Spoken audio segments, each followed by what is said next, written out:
ipapalasa at ibababad ng 3 minuto.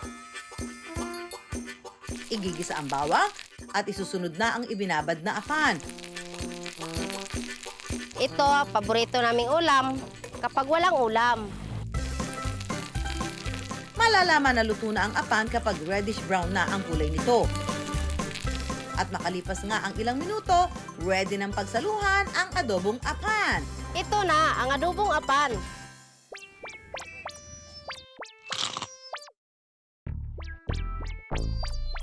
Pag kumain ka nito, tumalon ka sa sarap. Pero, I wonder, ligtas ba at masustansya ang pagkain ng tipaklong? Opo, ligtas pong kainin ang mga insekto gaya po ng tipaklong, lalong-lalo na po kung sigurado po tayo dun sa pinanggalingan ng tipaklong. Sa katunayan nga po, mas mataas ang laman na protina niya kumpara po sa baka. Kaya po mas magandang kinakain yung mga insekto kaysa po sa normal na sources ng protein natin. pero hindi lang yan mga ka-wonder dahil hindi lang pala pantawid gutom ang apan, pang negosyo rin.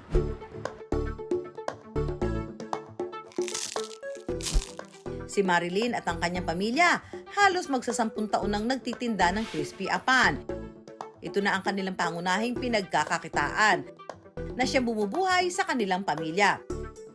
Kasi dati po, uso po yung apan, tapos naisipan ni Mama na magtinda. Nakadepende po kasi sir, hindi po kasi mabilang kung ilang baso po maubos. Pero yung kung malakas, nasa 10,000, 12,000 per day. Pero pag yung pinakababa na sir, yung matulin na po, nasa 5,000. Sa 5,000 po sir, nasa 100 cups.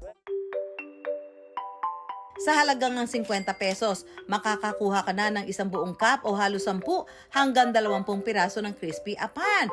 Wow! Sulit!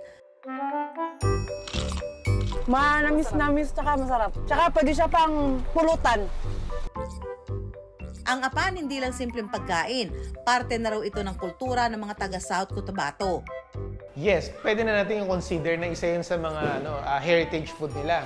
Kasi nga yung abundance ng produkto. Kaya oo, part to ng kanilang kulinarya